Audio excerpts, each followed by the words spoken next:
예수님. 네, 오늘은 연중제 22주간 화요일입니다. 복음 묵상 함께 하도록 하시겠습니다.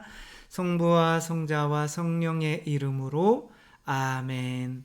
네, 오늘 복음 묵상의 내용은 예수님께서 마귀가 들린 사람에게서 마귀를 쫓아내시는 장면이죠. 마귀가 들린 사람이 예수님께 와서 당신은 하느님의 거룩하신 분입니다. 하느님의 아들이십니다. 이렇게 얘기하니까 예수님께서 닥쳐. 그리고 빨리 나가. 그러니까 닭을 치나? 이렇게 죄송합니다. 아무튼 그러면서 이렇게 나가죠. 그러면서 오늘 이제 사실 마귀를 쫓아내는 게 오늘 복음의 주요 내용이 아니라 바로 권위인 거죠. 말의 권위. 바리사이파 율법학자들은 율법을 가르쳤죠. 근데 그 가르침에 그들은 권위가 없었는데 예수님은 말씀에 권위가 있으셨다. 이것을 어떻게 표현해야 될까라고 했더니 그들은 말로 마귀들을 쫓아내지 못했지만 예수님은 말씀 한마디로 마귀들을 쫓아내시기 때문에 말에 권위가 있는 거다. 이렇게 말하는 거죠. 왜 바리사이파 율법학자들은 말에 권위가 없었을까요? 틀린 말을 했기 때문에 그렇겠죠? 전혀 아니죠. 그렇죠? 항상 옳은 말만 하죠. 옳은 말을 한다고 근데 이제 옳은 말을 한다고 누군가가 변화될 수도 있고 변화되지 않을 수도 있는 거죠. 근데 누군가가 변화되는 옳은 말을 했다면 그것은 말에 권위가 있는 거고 내가 아무리 얘기를 해도 누군가가 잘 변화되지 않으면 권위가 없는 거죠. 그렇다고 누군가가 안 변화된다고 내 말에는 진짜 권위가 없어 라고 꼭 할 필요도 없어요. 왜냐하면 예수님께 3년 동안이나 말씀을 들어도 전혀 변화가 안 되고 나빠졌던 가룟 유다도 있잖아요. 그러니까 본인이 원하지 않으면 그 말씀은 나에게 아무런 영향도 주지 못하지만 근데 적어도 본인이 원하는 것이라면 권위 있는 말씀은 그 사람을 변화시키는 거죠. 근데 바리사 율법학자들의 말들은 그 가르침들은 사람들에게 옳은 말이었지만 그 사람들이 그래 그렇게 해볼까? 라고 하는 힘이 그 안에서 생기지 않는 거죠. 계속 말에 대해서 이야기를 하는데 잔소리는 아무리 들어도 이 잔소리를 잘 따라줘야지 라고 하는 마음이 안 생기는 거죠. 그런 마음이 생기게 만드는 말이 권위가 있는 거죠. 노르웨이를 대표하는 심리학자인데 아른힐 레우뱅이라고 하는 여자가 있어요. 이분이 쓴 책이 뭐냐면 나는 자주 죽고 싶었고 가끔 정말 살고 싶었다 라는 책이거든요. 그러니까 이분이 미쳤었어요. 그러니까 조현병이라고 하죠. 근데 조현병을 10대 때 앓고 17살 때인가요? 앓고 이제 거의 10년 동안을 정신병원에 이제 왔다 갔다 거리며 그러니까 거의 정신병원에서 독방에 못 움직이게 이렇게 손 묶어놓고 막 이런 상태 있잖아요. 그러니까 그런 상태까지 갔다가 다시 온전해져서 공부를 해서 본인이 원하던 심리학자가 된 거죠. 처음에 이제 학교에 다니고 있는데 처음에는 여러분들도 한번 이제 이거 잘 알아두시면 내가 어느 정도 미쳐가고 있는 건지를 우리가 가늠할 수 있겠죠. 처음에는 귀가 이상해진대요. 그래서 막 옆에서 친구가 이야기하고 있고 선생님이 이야기하고 있고 그런 게 잘 안 들리는 거죠. 제가 강의하고 있고 이런 것들이 잘 안 들리면 미쳤다 이렇게 얘기하면 제가 미친놈이 되는 거니까 그건 아니지만 아무튼 옆에서 이야기를 하고 있는데 자기 신발이 아스팔트에 닿는 소리가 더 크게 들린다는 거예요. 막 웅웅웅 들이고 말도 제대로 못 알아듣겠고 그러니까 대화에 이제 참여할 수가 없게 되는 거죠. 그 다음엔 눈이 이상해진대요. 그러니까 막 건물이 막 점점 커지면서 자기한테 쏟아져 내릴 것 같고 보도블록이 20cm인데 그 20m처럼 보인대요. 너무 길게 보여서 그리고 막 거리 조정이 안 되는 거죠. 차가 어디 오는지 거리감이 없으니까 오다가 부딪힐 수가 있으니까 횡단보도도 못 건너는 거야. 그러니까 30분 동안 멍하니 서 있어야 돼. 횡단보도 앞에서 못 건너고 이제 그러고 있다가 이제 또 어떤 현상이 나타나냐면 이놈이 커지는 거죠. 뭘까요? 그놈이 내 안에 있는 놈인데 제가 맨날 얘기하는 건데 자아인 거죠. 근데 이 사람은 그 자아를 선장이라고 얘기를 해요. 당신은 누구냐? 이제 글을 쓰기 시작해. 일기라도 써야겠다. 그래서 일기를 쓰는데 거기에 내가 원하지 않는 말들이 써지는 거예요. 이건 내가 원하지 않는 말인데 이건 누가 쓴 거예요? 그러니까 나야 라고 하는 애가 있다는 거예요. 그러니까 자기 자신이랑 이제 본격적으로 대화를 하기 시작하는 거예요. 그래서 제가 생각을 최대한 하지 말라고 하는 거는 그렇게 하다가 나중에 정신병 걸리는 거예요. 조현병 걸리는 거예요. 그래서 내 안에 있는 이 뱀, 이 자아가 이제 이 사람이 처음에는 친절하게 너한테는 나밖에 없어. 널 위해주는 사람은 나밖에 없어. 그러니까 뱀이랑 자꾸 이야기하다 보니 이제 사회생활도 안 되게 되고 자기 자신만 아는 거고 이 뱀이 결국엔 뭐예요? 세속 육신 마귀인 거죠.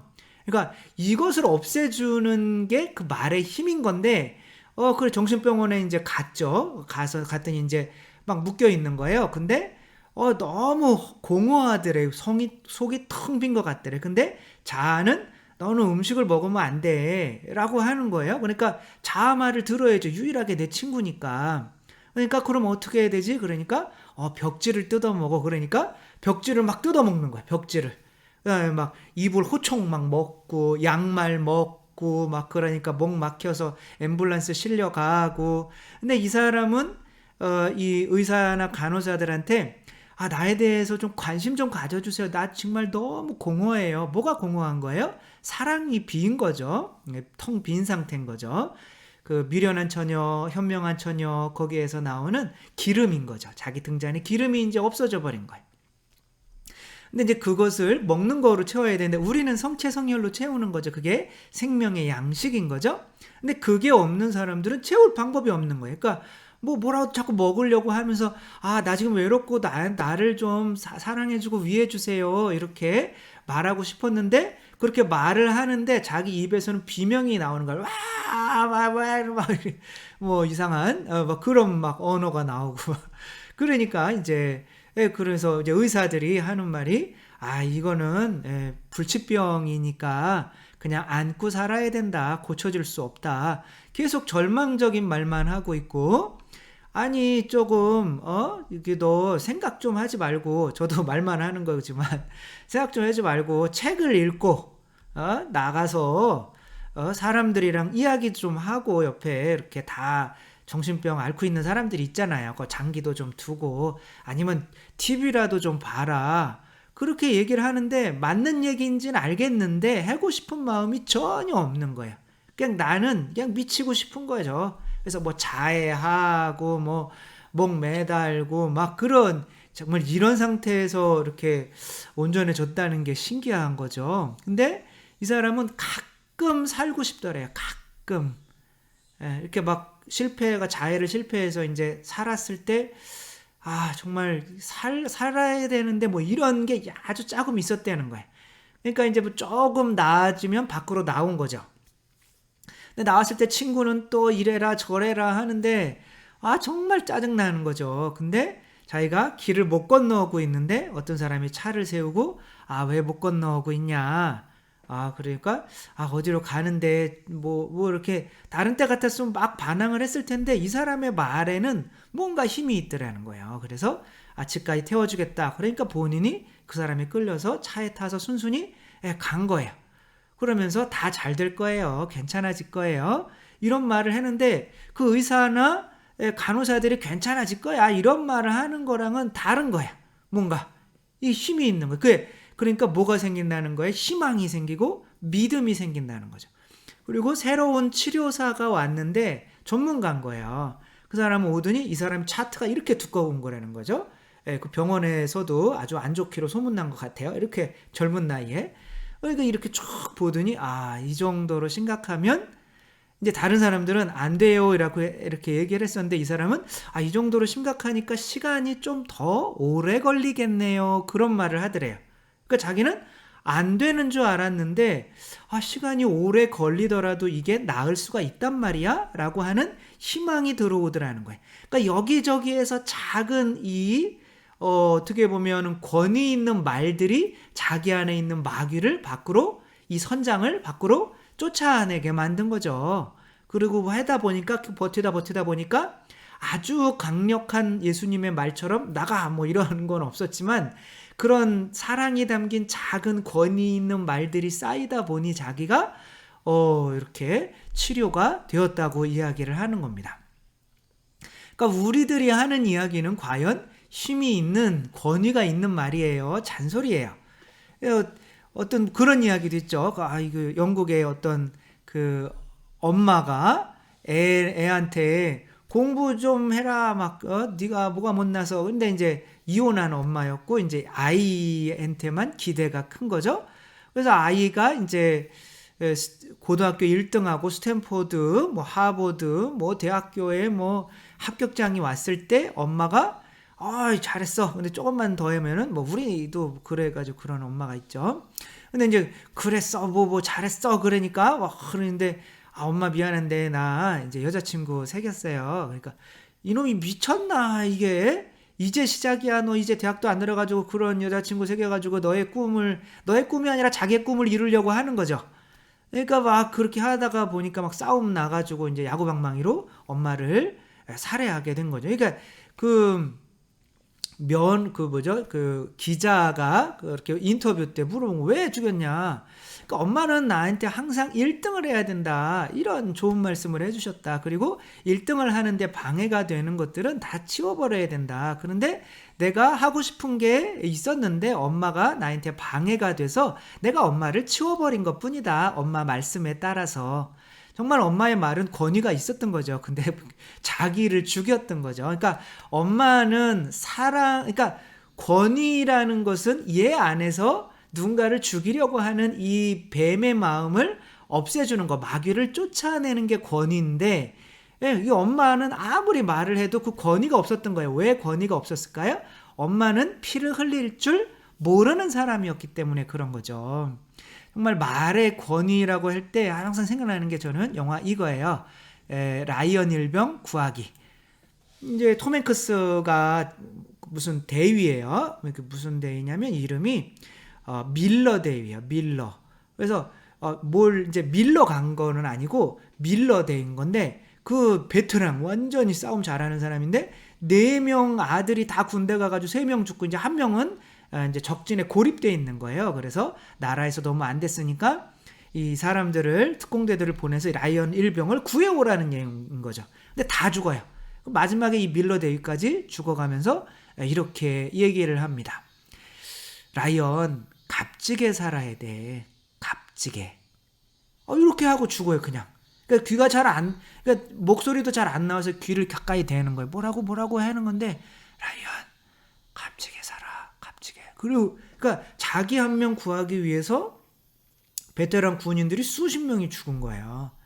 근데 이제 그 마지막 이 한마디를 듣고 이제 이 사람이 이렇게 나중에 이제 라이언 밀러 대위의 그 무덤에 와가지고 인사하면서 이제 여보 나 부끄럽지 않게 살았지? 이렇게 물어보는 거죠. 그러니까 아내가 네 당신은 부끄럽지 않게 살았어요. 값지게 살았어요. 이렇게 이야기를 해주는 거죠. 그리고 이제 밀러 대위한테 인사를 하는 거죠. 예수님의 말씀이 왜 권위가 있을까요? 그 말씀에 뭐가 섞여 있으니까. 당신의 피가 섞여 있으니까. 자, 망치가 있어요. 망치 가지고 계란을 때려야 돼요. 그럼 계란을 부셔야 돼요. 그럼 뭘 해야 돼요? 힘을 써야죠. 그렇죠? 땀을 흘리지 않고 가지고 있는 이 망치는 계란도 깰 수가 없는 거죠. 우리가 이 말을 하는데 이 말 안에 내 피가 들어있지 않으면 이 말에는 힘이 없는 거죠. 아무리 옳은 말을 하더라도 그래서 항상 듣고 나면은 어떤 강론들은 다 옳은 말이에요. 처음부터 끝까지. 근데 기억이 남는 게 없어요. 나의 삶을 변화시키지 않아요.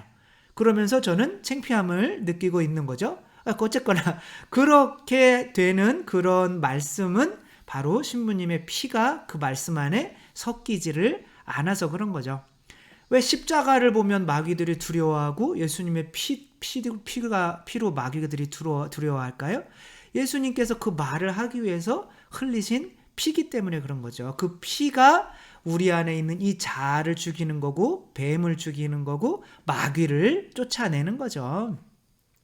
그러니까 예수님께서 나가라 라고 할 때는 그냥 말로만 나가라 라고 하는 게 아니라 당신의 피, 성령으로 함께 나가는 거죠. 이 말씀이. 그렇기 때문에 이 세상에서 자기 자신을 위하고 세속 욕심 마귀, 그러니까 돈만 좋아하고 돈에 대한 욕심이 많고 그 다음에 육체적인 거를 먹고 마시고 이런 거를 좋아하고 절제할 줄도 모르고 그 다음에 교만해서 다른 사람을 판단하고 이런 사람들은 아무리 이야기를 해봐야 그 안에 피가 섞이지가 않는 거죠. 왜?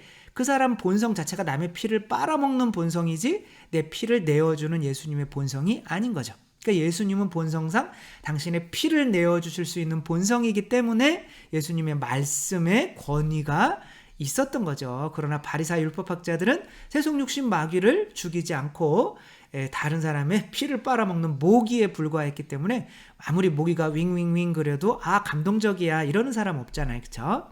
근데 마리아 요한네 요한 마리아 비안네 신부님은 강론을 그렇게 못하셨어요. 그래가지고 막 일주일 동안 주일 강론을 쓰는데 그걸 안 가지고 올라오잖아요. 그러면은 이렇게 강론을 못 하는 거예요. 막 식은땀 흘리고 다시 갔다 와야 돼. 사직관 갔다 와야 되나 그러고 있고 말을 한마디도 못 해요. 근데 그렇게 안 가지고 올라오셨을 때 서로 사랑하십시오. 그리고 그냥 앉았어요. 할 말이 없는 거예요. 근데 그게 요한 마리아 비안네 신부님이 하신 강론 중에 최고로 멋진 강론이었다고 그래요. 왜냐하면 요한 마리아 비안네 신부님은 고해성사를 주기 위해서 의자가 밑이 패일 정도로 17시간에서 18시간을 고해성사를 주는 모습을 사람들이 보았기 때문에 그 피를 보았기 때문에 그분의 강론에 힘이 있었던 거죠. 아무튼 우리들 말을 잘하는 게 능력 있게 하는 게 중요한 것이 아니라 그 한마디를 하더라도 그 안에 내 피가 섞이는 게 중요하고 내 피가 섞였을 때에만 그게 망치가 땀이 섞여서 무언가를 다른 사람 안에 있는 자아를 깰 수 있는 말이 된다는 거 또 생각하며 우리도 우리가 하는 말 얼마나 권위 있는 말을 하는지 생각해보며 나도 이웃을 위해서 이웃의 행복을 위해서 항상 피 흘릴 수 있는 준비가 되어 있는 상태로 무슨 말이라도 할 수 있었으면 좋겠습니다. 주님께서 여러분과 함께 전능하신 천주 성부와 성자와 성령께서는 여기 모인 모든 이에게 축복을 내리시어 길이 머물게 하소서. 주님을 찬미합시다. 하느님 감사합니다. 성부와 성자와 성령의 이름으로 아멘. 네, 감사합니다. 사랑합니다.